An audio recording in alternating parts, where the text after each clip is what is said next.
Votre cœur s'accélère, votre respiration est de plus en plus courte, hachée, alors que votre gorge se serre. Des picotements parcourent vos jambes et bras, vos yeux s'écarquillent et vos pupilles se dilatent, alors que vous sentez comme un nœud dans vos entrailles. Des frissons vous hérissent la peau et peu à peu, vous vient l'impression d'étouffer. Une sensation d'oppression, alors que toutes vos pensées se bousculent, agitées, avec cette idée fixe.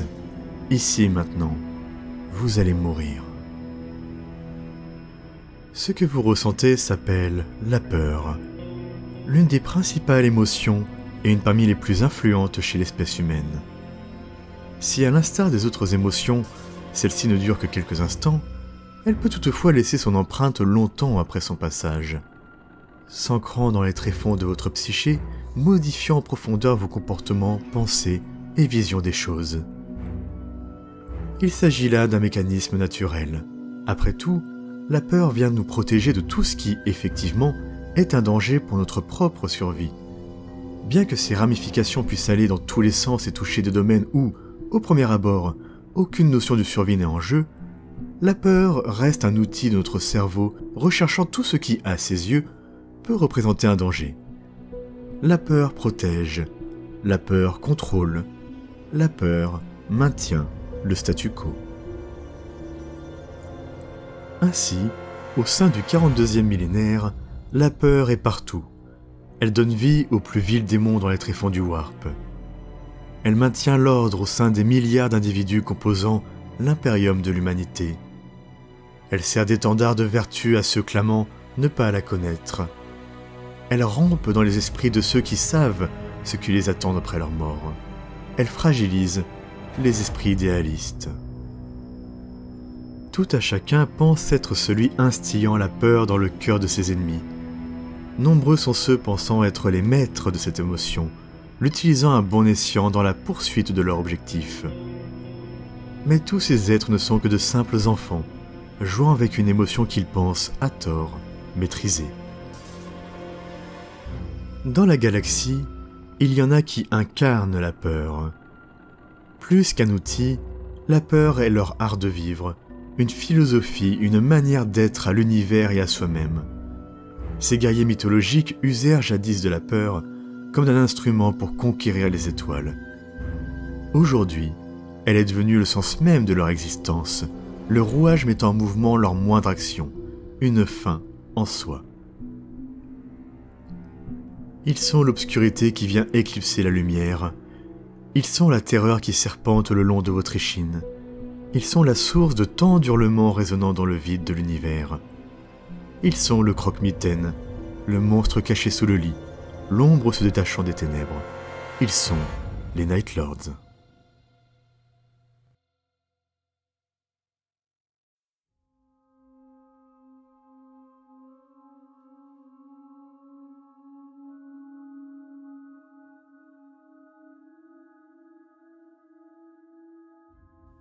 Huitième légion de la première fondation, les Night Lords furent créés à partir d'enfants nés dans les sombres prisons de Terra, dans lesquelles furent implantés les gènes du primarque Konrad Kurz. Des humains n'ayant auparavant jamais vu la lumière du jour, habitués à côtoyer la mort au quotidien, qui furent transformés en armes vivantes. Dès le début, leur rôle fut bien défini: mater les dissensions, punir les rébellions. Certaines légions changèrent en retrouvant le patronage de leur primarque disparu. Mais lorsque les Night Lords rencontrèrent leur père géniteur, celui qui allait à présent les guider sur leur voie, ce ne fut pas un glorieux mentor qui se présenta à eux. Konrad Kurz, une fois retrouvé par l'empereur, était déjà marqué par les ténèbres. Les ténèbres de Nostramo, le monde où il s'était échoué enfant, où il ne connut que violence, obscurité, corruption et terreur. Un monde qu'il avait mis sous sa coupe par le seul outil que la vie lui avait enseigné de manière empirique, la peur. Il était devenu lui-même l'incarnation de cette émotion, devenant l'unique objet de toutes les terreurs lancinantes dans le cœur des habitants. Il était la punition ultime et de ce fait, le garant de l'ordre établi. Un être marqué également par les ténèbres en lui.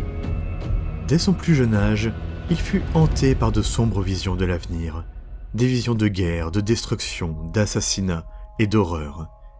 La vision même de sa propre mort. Un avenir terrible qui, au lieu de lui servir d'avertissement, était devenu à ses yeux un destin inéluctable. C'est donc cet être qui devint le guide de la 8e Légion des Night Lords. Ainsi, ils intégrèrent sa philosophie et l'appliquèrent avec zèle. Ils n'allaient pas utiliser la peur, ils allaient devenir la peur.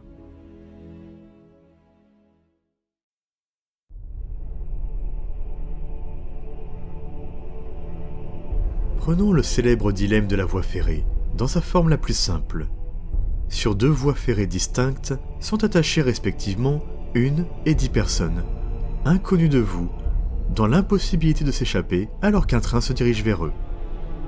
Si vous ne faites rien, le train écrasera les 10 personnes. Mais si vous déviez l'aiguillage, la personne seule sera l'unique victime, sauvant ainsi la vie des 10 autres. La question est donc, déviez-vous l'aiguillage ? Les Night Lords ont la réponse. Bien sûr que oui, et de manière théâtrale. Sur les théâtres d'opération où elle fut envoyée, la 8e Légion ne se contenta pas d'effectuer sa mission de conquête. Elle se livra également aux pires horreurs. Massacres sanglants, humiliations mortelles, mise en scène cauchemardesque. Ce que l'esprit humain pouvait imaginer de plus infernal, les Night Lords en faisaient une réalité, au-delà même de ce que l'esprit humain pouvait visualiser sans tomber dans la folie.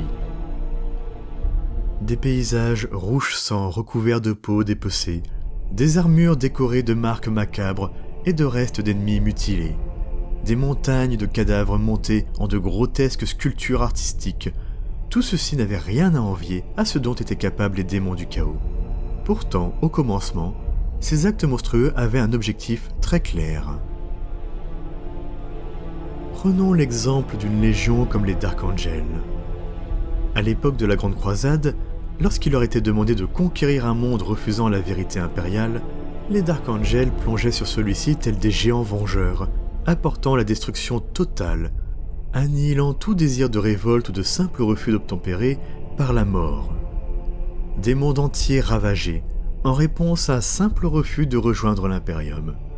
En soi, certains pourraient dire, un immense gâchis en ressources matérielles et humaines des 2 côtés. Mais lorsque le dit monde récalcitrant apprenait que les Night Lords venaient à eux, alors l'abdication était immédiate. La réputation des fils de Cours suffisait à ce que aucun autre monde ne veuille subir le sort terrible de tant d'autres.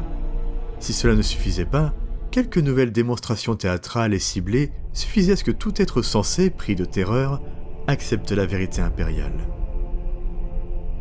Ainsi, les Night Lords ne reculaient devant aucune terreur, aucune infamie. Si le massacre et le dépeçage de 1000 nouveau-nés permettaient de ne pas tuer les millions d'habitants d'un monde, alors le calcul était simple.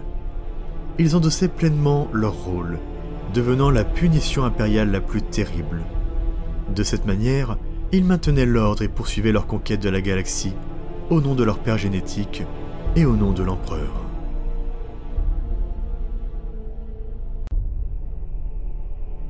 Face à un enfant, un adulte, un peuple récalcitrant, il y a bien évidemment toutes sortes de méthodes possibles pour dialoguer, éduquer et cadrer. Des méthodes beaucoup plus douces, moins violentes, respectueuses de l'autre. Mais je ne le répéterai jamais assez, nous sommes dans l'univers de Warhammer 40 000, et dans cet univers, il n'y a pas la place pour de telles choses. Dans ces conditions, la méthode des Night Lords se révèle, à mon sens, la plus adaptée. Dans cette conquête de la galaxie pour la placer sous l'égide de l'Imperium, guidée par la sagesse de l'Empereur, la force est malheureusement nécessaire. Les royaumes humains attachés à leur indépendance, les Xénos certains de leur supériorité, au mieux, frapper fort n'apportera que destruction et perte de structures et de ressources, pouvant être très utile une fois le conflit achevé. Au pire, cela peut se révéler insuffisant et faire s'embourber le conflit dans une longue perte de temps et à nouveau de ressources. Ainsi, l'idée n'est pas juste de frapper fort, l'idée est de frapper au bon endroit, au bon moment et avec la bonne mise en scène. que votre opposant puisse vous craindre bien plus que la mort que vous apportez. Que le régime autoritaire que vous apportez soit une douce subordination comparée au spectacle d'horreur que vous êtes capable de créer. Faire appel aux plus bas instincts de l'ennemi, l'envahir de peur pour qu'au final, la prison dorée que vous proposez lui semble la seule échappatoire possible. Face à la peur, nous avons 3 réactions possibles. Nous battre, fuir ou nous figer. Avec cette peur poussée au paroxysme, l'ennemi doit perdre tout désir de se battre. Il doit être certain que fuir ne fera que repousser son funeste destin.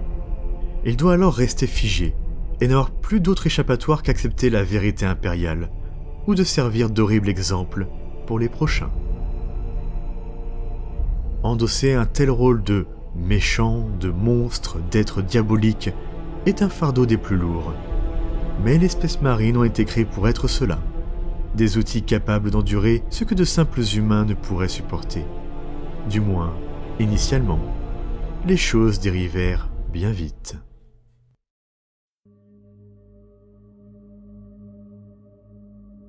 Sur la planète Nostramo, libérée du joug de Konrad Kurz, parti en croisade avec sa légion, la société retomba bien vite dans ses pires travers. Devant l'absence du croque-mitaine, la criminalité ressurgit, les organisations mafieuses retrouvèrent du pouvoir, et le monde sombra à nouveau dans un âge de ténèbres. Bientôt, les rangs des novices recrutés pour rejoindre la 8e Légion furent corrompus. Ce ne furent plus les plus forts et valeureux qui y trouvèrent leur place, mais les retors et les influents. Petit à petit, la Légion se retrouva gangrénée par l'arrivée de ces nouveaux Space Marines. Anciennement des tueurs, violeurs, criminels en tout genre, qui avaient à présent le corps et les outils d'un surhumain. Lâchés sur les mondes à conquérir, ils pouvaient laisser libre cours à leurs bas instincts. Oublier le pourquoi de la peur. La peur n'avait plus de raison d'être, si ce n'était pour nourrir la soif de puissance et de contrôle de ces guerriers sans honneur. Une légion gangrénée dans ses rangs, et une légion qui perdait de plus en plus son guide. Petit à petit, le primarque Konrad Kurz sombrait dans la folie. Les visions ayant toujours fait partie de sa vie gagnaient en ampleur et en horreur. Ses fils génétiques devenaient des parodies de guerriers. Sa destinée ancrée dans son esprit lui faisait perdre le goût de toute chose. Sa vie avait commencé dans les ténèbres et la violence, et se terminerait de la même manière. Tout ceci n'était qu'une blague. Tout ceci n'avait aucun sens. Alors celui que l'on surnommait le Nightcrawler sur Nostramo embrassa sa destinée pleinement. Il allait être la terreur incarnée, car c'était là tout ce qu'il connaissait. Il suivrait la voie tracée par son destin, rejoignant Horus dans son hérésie et dédaignant la plupart de ses fils génétiques. La Légion était rendue à elle-même, et ainsi, la 8e Légion éclata.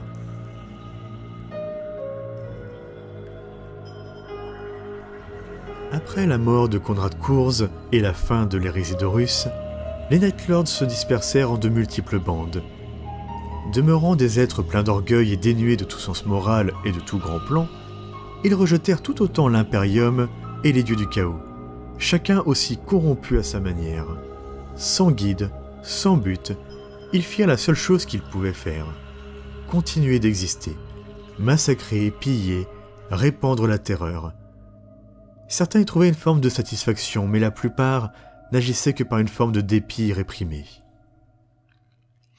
Dans un sens, c'est peut-être cela qui, à l'inverse des autres légions renégates, les préserva bien plus de la corruption des dieux du chaos. Ils n'avaient que faire de l'immortalité de Nurgle. La quête de perfection et de sensation promise par Slaanesh les laissait de marbre. Le pouvoir psychique et la promesse de changement de Tzeentch n'avaient pas de prise pour quiconque n'ayant pas de but. Enfin, la rage de Khorne paraissait bien faible et barbare devant leur propre capacité à infliger la mort de manière spectaculaire. Les Nightlords ne furent donc pas, au début, corrompus par le chaos. Celui-ci n'était qu'un outil, des armes démons au Warp lui-même, et un outil ne doit jamais prendre le dessus sur son possesseur. Bien entendu, la longue exposition aux forces démoniaques ne peut qu'engendrer une lente descente vers la corruption. Mais c'est une autre force qui, avant même Khorne, Slaanesh, Nurgle ou Tzeentch, avait déjà pris possession de leur âme. La peur. Cette émotion si primaire, passée d'outil à raison d'être, la dernière chose guidant leurs actions. Des ombres infligeant la peur, des ombres, au fond d'elles-mêmes, désireuses de marquer les esprits, par peur d'être oubliées, que tout cela n'ait servi à rien, que leur existence, de la même manière dont leur primarque avait perçu la sienne, n'ait été qu'une blague de mauvais goût. Imaginez quelques instants. Vous êtes l'un des membres originels de la 8e Légion.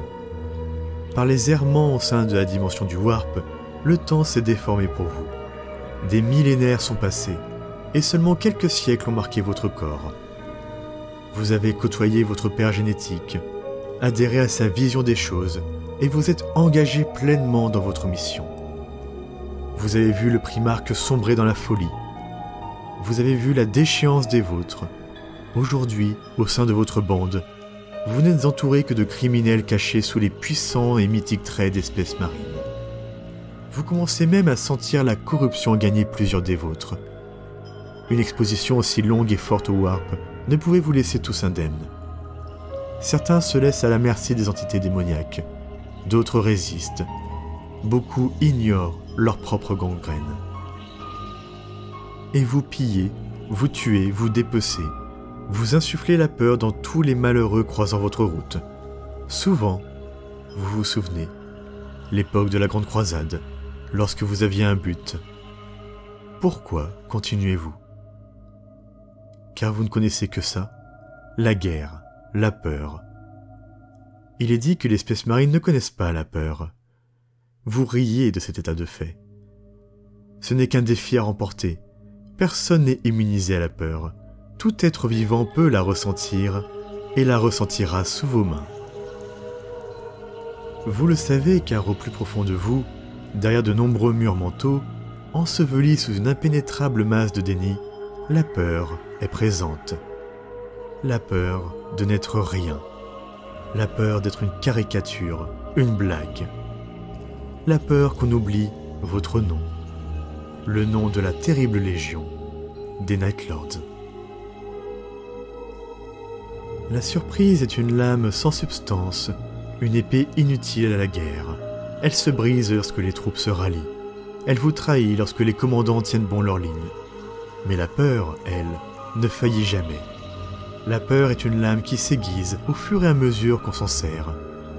Que l'ennemi sache donc que nous arrivons, que leur frayeur les envahisse lorsque l'obscurité approche, lorsque le soleil se couche, lorsque leur cité est plongée dans sa dernière nuit, que 10 000 hurlements leur soient promesse de 10 000 griffes.